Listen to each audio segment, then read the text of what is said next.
Hey, folks, welcome to InTheMoneyStocks.com's intraday analysis video, brought to you by the creators of proprietary price, pattern, and time methodology. Learn the PPT strategies and profit for life. My name is Gareth Soloway, Chief Market Strategist here at InTheMoneyStocks.com. All right, into the action we go today on this Tuesday, November 19th, 2013. First off, we have a down market here, not substantially down, but a little bit to the downside. S&P down 4.5 points, Dow down 16, NASDAQ taking another hit, down 17 points. Yesterday, the NASDAQ led to the downside. We're seeing that continue today. Now, a couple things to go over. I've talked to you guys in this video about the upside potential on this market. I said, yes, the market could go higher after we broke above the previous major pivot top. And let me just show you that top again. It was right here. See this pivot top right here, here, here, and across, finally breaking out right here. But I said the upside was limited to 1 to 3% higher in the market. Sure enough, the market did get a boost, and we basically went 1 to 3% higher. Now, that was based off Max Move proprietary methodology. Again, we teach our members this kind of stuff, so feel free to come join us at InTheMoneyStocks.com. Take the 7-day free trial.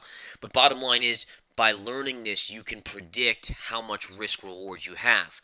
So I have a couple longs out there that are in the money, all with break-even stops, but I have more shorts out there because the upside risk reward, upside, as I said, 1 to 3%, downside is 10%. So in understanding that, that's intricate in your decision making about whether or not you want to have longs or shorts, or predominantly longs or shorts out there. All right, so again, a couple little tidbits to go over. First of all, we had a nice decline yesterday afternoon. Not a major decline, just a small decline. But what I think is interesting about today is early in the day we made a lower low, and then here again we just made a new lower low. Now, if you look back at the recent push up in this market, and we go back to these lows down here, you never made a lower low. Here was a little pivot, small pullback, small pullback, small pullback, small pullback, small pullback. There was never a new low made until yesterday. Yesterday in the afternoon session, you finally made a new low, taking out the previous day's low right here, which was on Friday. All right, so these are the little things that are actually important to look at when you're analyzing a market, whether or not it's going to go up or down. All right, and again, things can change overnight. Tomorrow we could be looking at a new higher high, in which case it shifts. But at least in the short term, everything I've predicted has come to fruition. All right, what I'm looking at here is what are we going to do later today? The volume is very light in this market. We've only done 54 million on the spiders so far, the SPY, which again mirrors the S&P 500. So that's minor right now. But the question is, on minor volume, can we see now a break of this 200 moving average on the intraday chart? Right, if we can see a break of that 200 MA and we break down, your next support will be down here at 178.30. Right, at which point we'd be over $2 off the highs of the day if we get there. The big level, though, I'm going to show you the big level. So that's the next level right here, 178.30. The big level would be a retest of this area right here. All right, if we pull back into this area, this is the former breakout level. So at some point in the next couple days, if we sell off, what you're going to do is you're going to watch this area, which happens to be the 177.50-ish level. This is going to be the level to beat. If they keep the market above this level on an end-of-day closing basis, then you could say to yourself, okay, we should bounce off this level.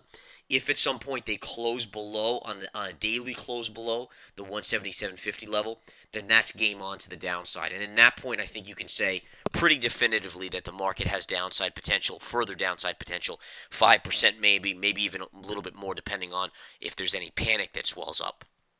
All right, so these are the types of things you want to pay attention to as the spiders, again, are down about 50 cents on the day, S&P down just shy of $5, 5 points. All right, a couple other stocks to look at. Yesterday, Tesla was getting hammered. Today, the stock is up. We talked about some good levels yesterday in this very video. I did scalp one in the video itself, and I made some good money. It was a beautiful scalping level. And again, that's just how we do it here. Easy levels to find. Now, today on the stock, it is bouncing. And the reason it's bouncing, just take a look at this, guys. You're not at the 200, so as a swing trade, there's no swing trade here yet until you get at least to the 200. My liking is this little pivot right here at the 200. All right, so you're looking at the 106-ish area. It might even pierce 100 even number. So I want to make that clear that they could flush it. But right below, anywhere below 106 down to about $97, that's your accumulation zone for a long swing trade. Right now, you're just dealing with scalps on the intraday for money-making opportunities. But in any case, at some point, this stock will have a bounce, and my analysis is showing, yes, it's bouncing today, but I think there is more downside until it gets down to that 106 or below level, about to 97, 96 level. SolarCity, the other Elon Musk company, I actually just scalped this myself, but this is at a level, and you can see a little tail there from the bounce that I scalped before I did this video. And simply put, you're just into this little pivot low. So again, you can see this little pullback before it broke out. You just take this general level, just draw it across, and essentially you get your low level plus the 50 MA there. So it was actually a nice little scalping opportunity. I took a couple $100, nothing crazy on it, but a couple $100 on that trade there. So this stock is actually into a decent level. I don't think I'm ready to step up and buy it just yet. As a swing trade, as scalpable levels, yes. The swing trade level, let me erase this because it's not a swing trade level. Swing trade level that I will be number one right here at the 41.8 level. And then ultimately the best one's going to be right here at the 38.35 level. The 200 will also be a level, but you'll have a big bounce. Assuming it comes straight down into gap fill, this is like your gem of your gems. And now remember, how a stock comes into a level is as important as the level itself. Most amateurs, most regular investors, they're not going to understand that. But what you need to understand is how a stock comes into a level is as important as how big the level is itself. 50-50 split right there. All right, so for instance, think of it in terms of a marathon runner, right? All right, if you just ran 30 miles and you get to a level, all right, are you going to continue to fall or might you take a break and maybe pause? Well, think of that in terms of this. Here's your marathon starting up here. If it falls a huge amount into this level, it's more likely to bounce. If you come here to this level, go sideways and take your break here, well, then you're ready to go lower. Then you can break down even more because you had your break.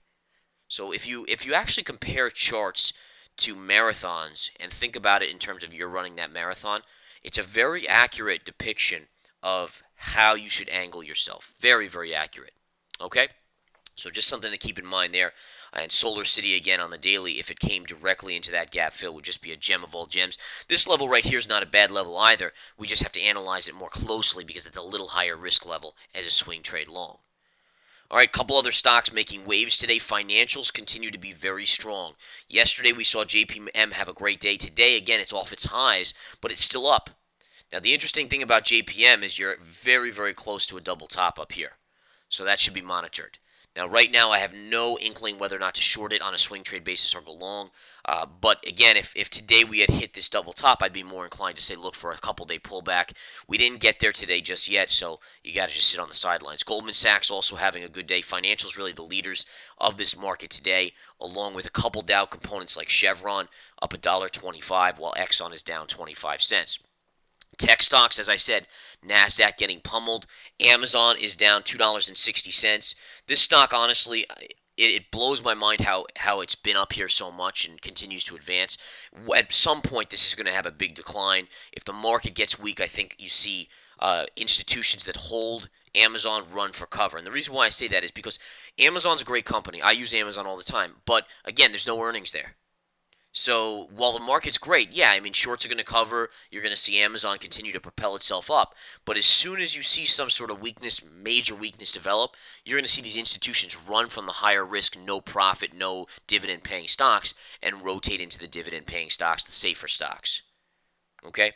So Amazon, again, it's pulling back about $2.50 today. Still near its highs, but it's all about the market.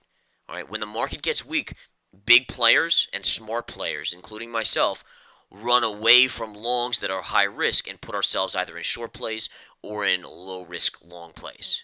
Mostly for me in short plays, obviously. Okay? So that's definitely something we want to pay attention to, guys. Can't stress that enough. Couple other stocks. We saw a topping tail yesterday on Google, and look at how Google's performing today. So topping tail, beautiful top signal at the all-time highs of Google, and the stock is selling off another $7 today. Just a beautiful one right there. I shorted Priceline a couple days ago. Much, much higher than this current level, right at these highs, guys. In fact, right on this day right here. Today, down another $15. I'm already in the money on this about basically 30 bucks, 30 bucks right in that range. All right, so we'll have to see again how it all plays out, but a beautiful short so far on Priceline paying out. A couple other things. Boeing down $1.35. I said this yesterday to you guys. Boeing had good news over the weekend, but the stock's at astronomical levels. I mean, Boeing would have had to come out and say we cured cancer for the stock to really go up more substantially. All right, and needless to say, that's not what they said. This stock opened higher on good news yesterday and sold off, and it was on heavy volume. That is a topping signal. All right, today Boeing down another $1.35. You're basically negating all of yesterday's gap up and after the drop down, and the stock, get this, was up as high as 142, down $5 from that point. This stock should continue lower. There's no doubt about it to me. It'll have bounces along the way, but I think a long-term top is in place on Boeing. FedEx, look at this drop on FedEx, down $3 back to the 20 MA.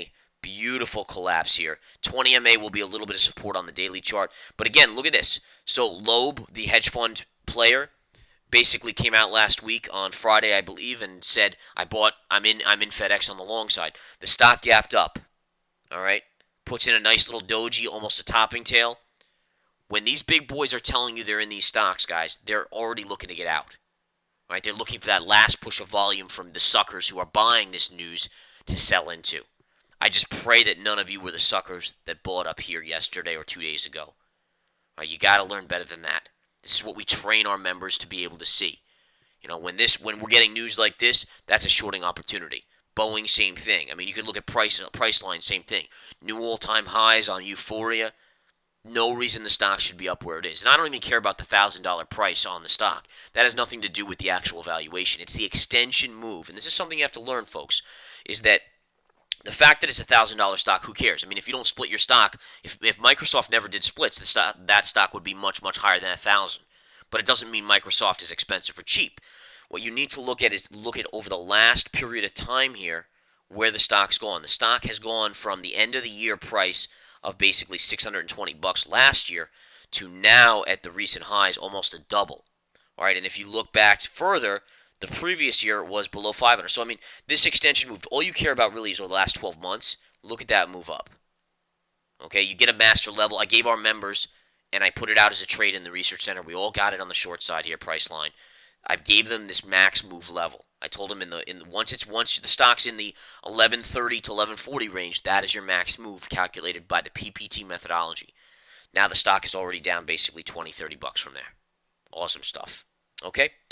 So that's just good stuff right there, folks. Again, I'm looking for much, much more downside on Priceline. I think minimally you get the 20 MA here at around 1080, and I think ultimately you'll get down to this 50 MA around the 1045 level. Really, we should be able to make about 100 bucks in all out of this play on the downside when it comes to its target.